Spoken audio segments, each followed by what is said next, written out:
Have you heard why we say crocodile tears when someone's fake crying? Well, medieval people thought crocodiles literally sob while eating humans alive. Crocodile tears. Your friend is crying crocodile tears. You know it's fake, but medieval people thought this was real. Ancient Egyptians living near the Nile River believed that crocodiles shed actual tears of guilt while devouring their victims. Now, picture this massive reptile sobbing with remorse as it chomps down. The truth, crocodiles do produce tears, but only to lubricate their eyes and not from emotion. Bite the dust. You think "bite the dust" comes from Queen's 1980 hit? Wrong. This phrase literally described warriors falling face first in battle with mouths full of dirt. Homer wrote about it in 800 BC. Not Homer Simpson. When ancient soldiers were defeated, they'd collapse forward and literally taste the ground. From Greek battlefields to rock anthems, that's quite a journey. Piece of cake. Something's a piece of cake when it's easy, right? Well, this phrase has a powerful origin.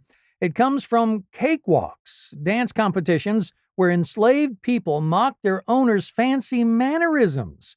The most graceful performance won an actual cake. The irony here, what looked easy was actually brilliant resistance disguised as entertainment.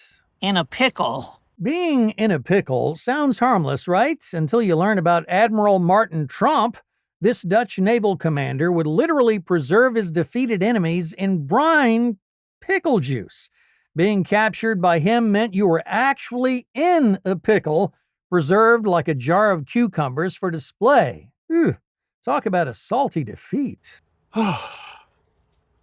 Let your hair down. Ladies letting their hair down at parties? This was serious business in the 1600s.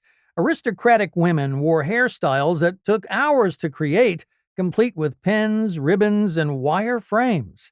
These contraptions were so uncomfortable they could only let their hair down in private. It literally meant escaping torture disguised as fashion. Mind your P's and Q's. Mind your P's and Q's comes from rowdy English pubs. Right! Bartenders track drinks on chalkboards, P for pints and Q for quarts.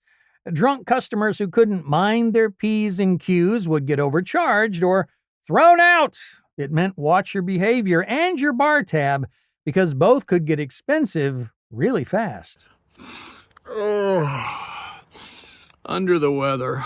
Under the weather comes from seasick passengers on sailing ships. When storms hit, sick travelers would go below deck to the sheltered side, literally positioning themselves under the weather to avoid the worst effects. Sometimes the best cure is simply getting out of the storm. Say what? And that's all for this edition of Have You Heard? Please leave a comment and tell me which was the most surprising one that you have never heard. I'm Troy W. Hudson, the voiceover with personality. Until next time, stay curious.